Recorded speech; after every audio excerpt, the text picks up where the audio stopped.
Good morning विद्यार्थी मित्रों। तो આજનો આપણો લેક્ચર એ ખૂબ જ ઇમ્પોર્ટન્ટ છે।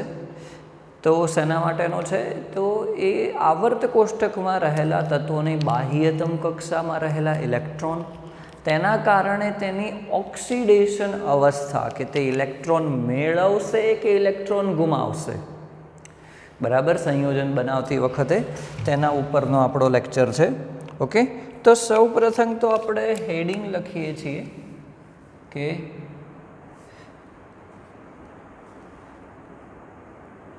તત્વોની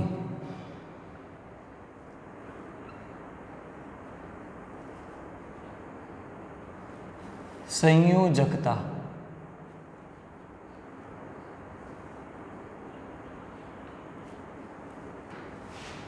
અથવા ઓક્સિડેશન આંક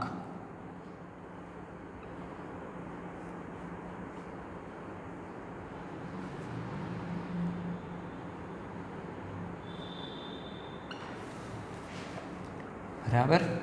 तो पहला तो ये समझिए कि ऑक्सीडेशन आँख अथवा तो संयोजकता शू है। ओके, तमने पहला पण समझावेलू है तो पण हूँ लखी दऊँ छूँ अहींया कि ज्यारे कोई तत्व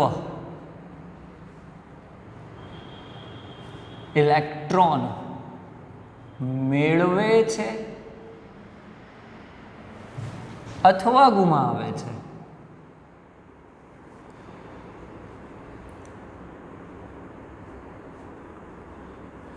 त्यारे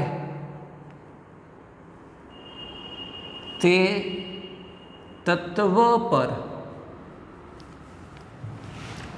उत्पन्न थता वीजभारनी मात्राने वीजभारनी मात्राने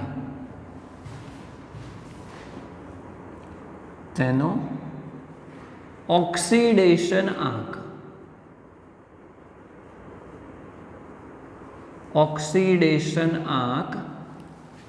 कहवाय, बराबर। एटले जो तत्व इलेक्ट्रॉन गुमावशे तो तेना उपर धन वीजभार आवशे, जो ते इलेक्ट्रॉन मेळवशे तो ऋण वीजभार आवशे। आ जे वीजभारनी मात्रा हशे तेने आपणे शुं कहीशुं? ऑक्सीडेशन आंक कहीशुं। तेने शुं कहेवामां आवे छे? तो ऑक्सीडेशन आंक कहेवामां आवे छे, बराबर। तो हवे तमने एक आइडिया आवी गयो हशे कि ऑक्सीडेशन आंक एक्चुअली छे शुं? तो वीजभारनी मात्रा ए धन वीजभार होय के ऋण वीजभार होय, एनी जे मात्रा होय एने ऑक्सीडेशन आंक कहेवामां आवे। बीजी एक खास अगत्यनी अहींया लाइन लखीए छे जे तमे जाणो ज छो, हूँ घणी बधी वखत बोली चूक्यो छुं कि आवर्त कोष्टकना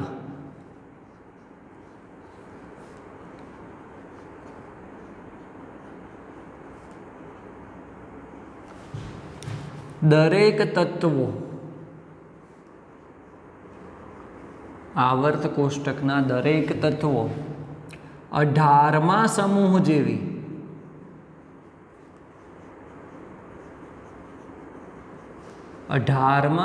जेवी इलेक्ट्रॉन रचना बनाववा माटे प्रयत्न करे छे, बराबर। 18मा समूह जेवी इलेक्ट्रॉन रचना बनावा माटे प्रयत्न करे छे, कारण के जो 18मा समूह जेवी इलेक्ट्रॉन रचना ते बनावशे तो ते केवा थई जशे? स्थायी थई जशे। तो दरेक तत्व शुं करे छे? तो 18मा समूह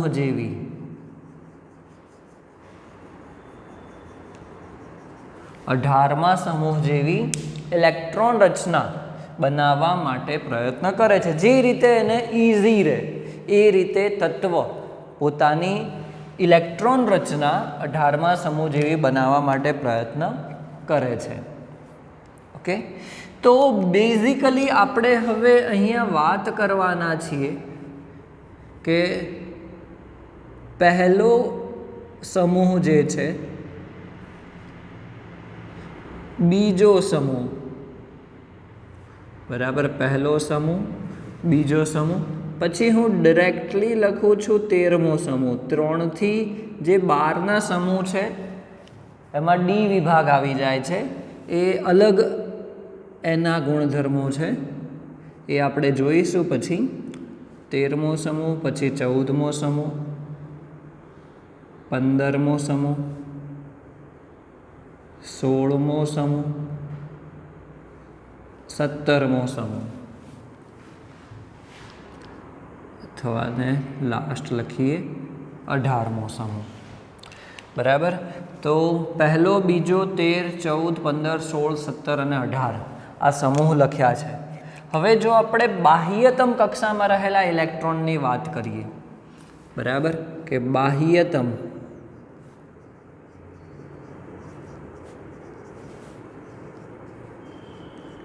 કક્ષાના ઇલેક્ટ્રોન, બાહ્યતમ કક્ષાના ઇલેક્ટ્રોનની જો આપણે વાત કરીએ, ઓકે, તો શું છે આપણે એ જોઈએ. એની અંદર ખાસ કરીને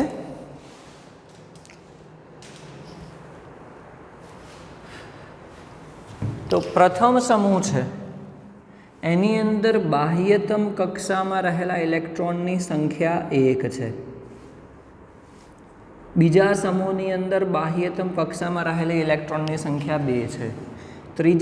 13મા સમૂહમાં 3 છે, 14મા સમૂહમાં 4 છે, 15મા સમૂહમાં 5 છે, 6, 7 અને અહીંયા 8 છે.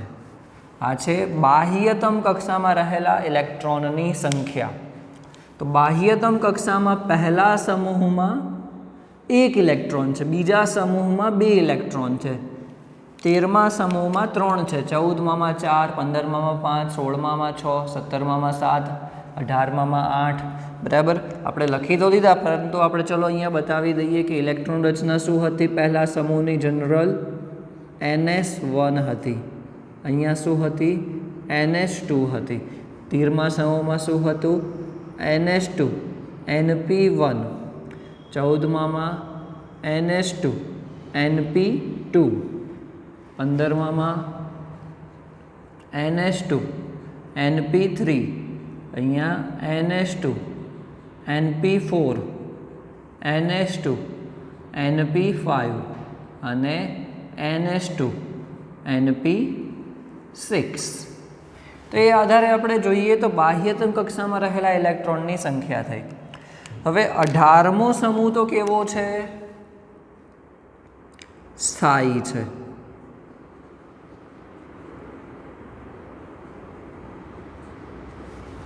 બરાબર.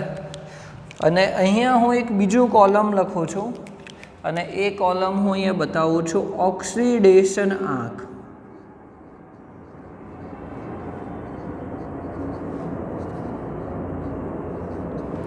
ચલો, તો આપણે પહેલા સમૂહની વાત કરીએ કે જેની બાહ્યતમ કક્ષામાં 1 ઇલેક્ટ્રોન છે. પહેલા સમૂહનું આપણે એક એક્ઝામ્પલ પણ લઈએ, દરેકનું આપણે એક એક્ઝામ્પલ લેતા જઈશું. ચલો, તો આપણે એક્ઝામ્પલ લઈએ સોડિયમનું, બરાબર, જેનો પરમાણુ ક્રમાંક 11 છે. એક્ઝામ્પલ સાથે આપણે સમજતા જઈશું. એની ઇલેક્ટ્રોન રચના થશે 1s2, 2s2, 2p6, 3s1. બરાબર. તો આપણે જોયું કે બાહ્યતમ કક્ષામાં 1 ઇલેક્ટ્રોન છે, બાહ્યતમ કક્ષામાં 1 ઇલેક્ટ્રોન છે. હવે જો એને 18મા સમૂહ જેવી ઇલેક્ટ્રોન રચના પ્રાપ્ત કરવી હોય તો એની બાહ્યતમ કક્ષામાં કેટલા ઇલેક્ટ્રોન હોવા જોઈએ, 8 ઇલેક્ટ્રોન હોવા જોઈએ. કેટલા ઇલેક્ટ્રોન હોવા જોઈએ, 8 ઇલેક્ટ્રોન હોવા જોઈએ. તો હવે બાહ્યતમ કક્ષામાં 7 છે, તો એની પાસે 2 ઓપ્શન છે. કાં તો એ 7 ઇલેક્ટ્રોન મેળવે બહારથી, શું કરે, 7 ઇલેક્ટ્રોન મેળવે તો બાહ્યતમ કક્ષામાં કેટલા થઈ જાય, 8 થઈ જાય. એક તો છે જ ઓલરેડી. હવે બીજા એ 7 ઇલેક્ટ્રોન મેળવે તો બાહ્યતમ કક્ષામાં 8 ઇલેક્ટ્રોન થાય. અથવા તો બીજો ઓપ્શન છે એની પાસે, એક ઇલેક્ટ્રોન એ ગુમાવી દે. જો અહીંયાથી આ 3s1 જે છે એ કેન્સલ આઉટ કરી દે, ગુમાવી દે છે, તો બાહ્યતમ કક્ષા આ થઈ જશે 2s અને 2p. n બરાબર 2 બાહ્યતમ કક્ષા થઈ જશે, તો 2 ને 6 8 ઇલેક્ટ્રોન થઈ ગયા. તો કયું સરળ રહેશે એને? તો સરળ એને એક ઇલેક્ટ્રોન ગુમાવવો એ સરળ રહેશે. 7 ઇલેક્ટ્રોન મેળવવાથી શું થશે? એ અસ્થાયી બનશે, મેળવી જ નહીં શકે. એના માટે એક ઇલેક્ટ્રોન ગુમાવવો એ વધુ સરળ રહેશે.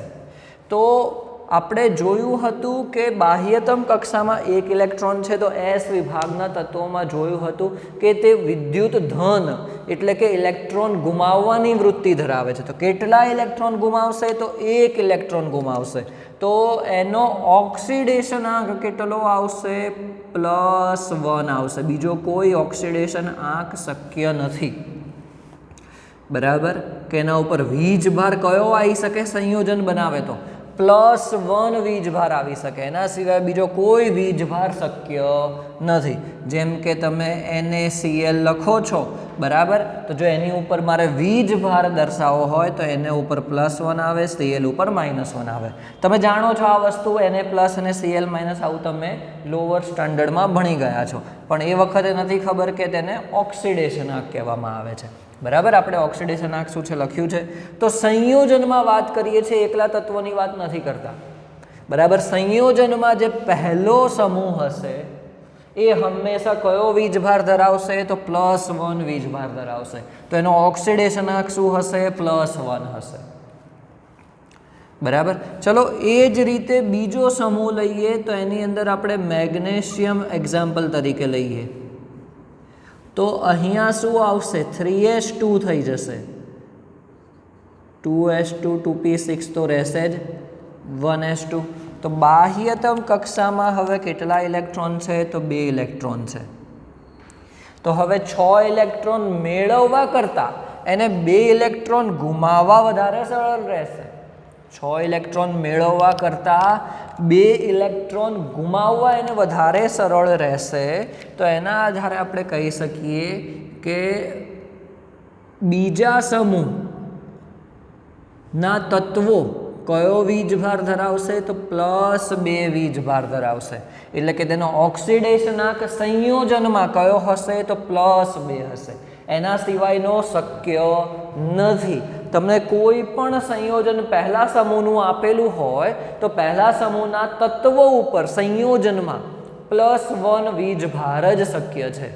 એ જ રીતે બીજા સમૂહની અંદર +2 વીજભાર જ શક્ય છે, એના સિવાય શક્ય નથી. ઓકે, ચલો 13મો સમૂહ જોઈએ. તો એલ્યુમિનિયમ આપણે એક્ઝામ્પલ લઈએ. 1s2 2s2 2p6 3s2 3p1. ચલો, તો બાહ્યતમ કક્ષામાં કેટલા ઇલેક્ટ્રોન થયા?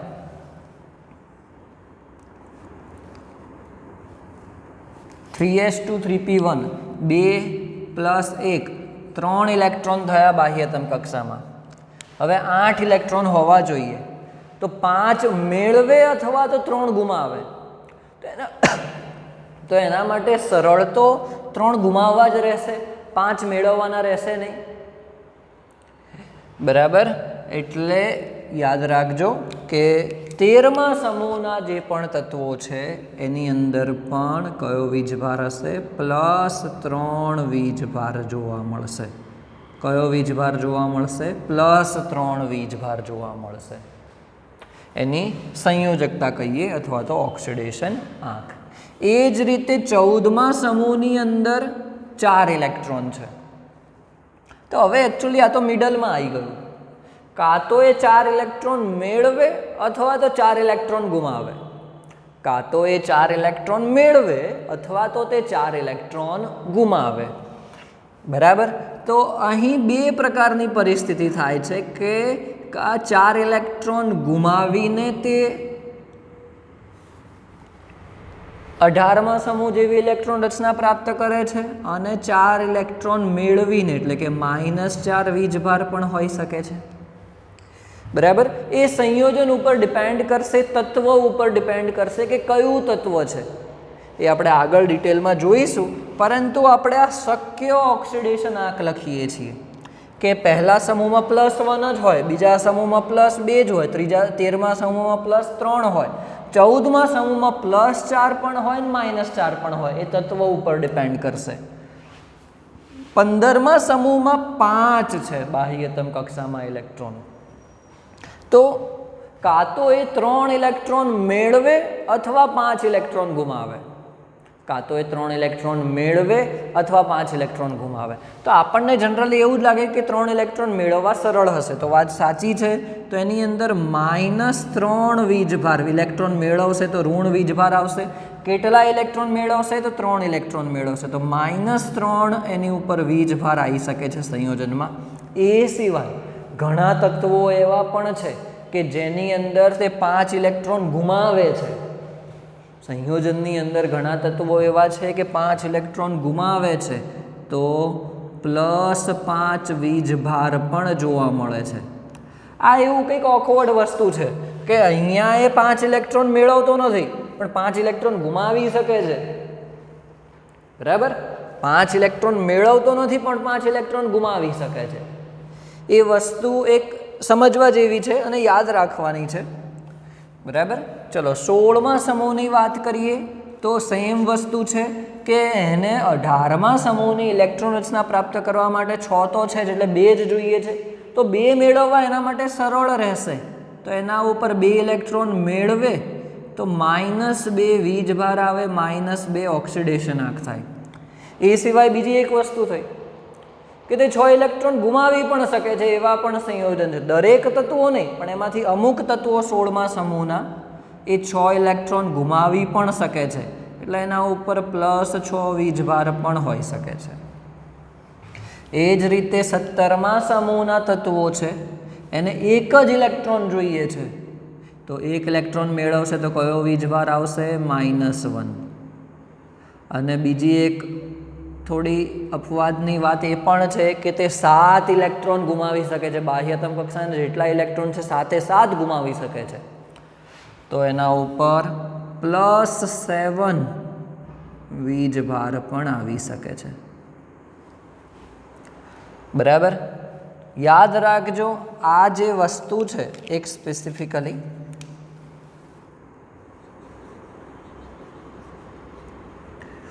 ફ્લોરિન સિવાયના તત્વો, ક્લોરિનની અંદર, બ્રોમિનની અંદર, આયોડિનની અંદર +7 જોવા મળશે. ફ્લોરિનમાં કદી જોવા મળશે નહીં. બરાબર. અને 18મા સમૂહના તત્વો એને તો કોઈ જરૂર જ નથી. તો કાં તો 0,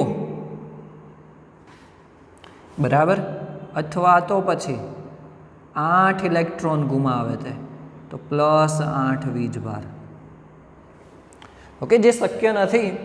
ઓકે, તો 8 ઇલેક્ટ્રોન આપણે ગુમાવે થઈ શકે. આપણે શક્ય ઓક્સિડેશન આંક લખ્યા છે આ. બરાબર. તો આ વસ્તુ ખાસ સમજવાની છે કે ઓક્સિડેશન આંક પહેલાં તો શું છે. દરેક તત્વો 18મા સમૂહ જેવી ઇલેક્ટ્રોન રચના પ્રાપ્ત કરવા માટે પ્રયત્ન કરતા હોય છે. તો તેના આધારે કોણ ઇલેક્ટ્રોન ગુમાવશે, કોણ ઇલેક્ટ્રોન મેળવશે. બરાબર. તો પહેલા, બીજા અને 13મા સમૂહના તત્વો હશે એ ઇલેક્ટ્રોન ગુમાવવાની વૃત્તિ ધરાવશે મોટા ભાગના સંયોજનોમાં. મોટા ભાગના નહીં, 100% સંયોજનોમાં એવું કહી શકાય. પહેલા, બીજા અને 13મામાં. 14મા સમૂહથી ઇલેક્ટ્રોન ગુમાવી પણ શકે છે, મેળવી પણ શકે છે. 14, 15, 16, 17ના તત્વો. બરાબર. બાહ્યતમ કક્ષામાં કેટલા ઇલેક્ટ્રોન થવા જોઈએ? 8 ઇલેક્ટ્રોન થવા માટે બધા જ તત્વો પ્રયત્ન કરતા હોય છે. બરાબર. તો અહીંયા એક આપણો ટોપિક આ પૂરો થાય છે. ખૂબ જ ઇમ્પોર્ટન્ટ ટોપિક છે કે ઓક્સિડેશન આંક શું છે, સંયોજકતા ઇલેક્ટ્રોન એટલે કે બાહ્યતમ કક્ષામાં રહેલા ઇલેક્ટ્રોન. બરાબર. એ સંયોજકતા ઇલેક્ટ્રોન થયા. આ જે બાહ્યતમ કક્ષામાં રહેલા ઇલેક્ટ્રોન છે જેને આપણે સંયોજકતા ઇલેક્ટ્રોન પણ કહીશું, અને તેનો ઓક્સિડેશન આંક શું છે. બરાબર. વિડીયો કમસે કમ 2 થી 3 વખત જોજો, વધારે આઈડિયા આવશે તમને. પછી જ એને લખવાનું ટ્રાય કરજો. લખવાનું એકદમ ઓછું છે, કશું નથી, પણ એને સમજીને લખજો તો વધારે તમને ખ્યાલ આવશે. Okay, thank you. નેક્સ્ટ લેક્ચરમાં આપણે હવે સ્વાધ્યાય સ્ટાર્ટ કરીશું.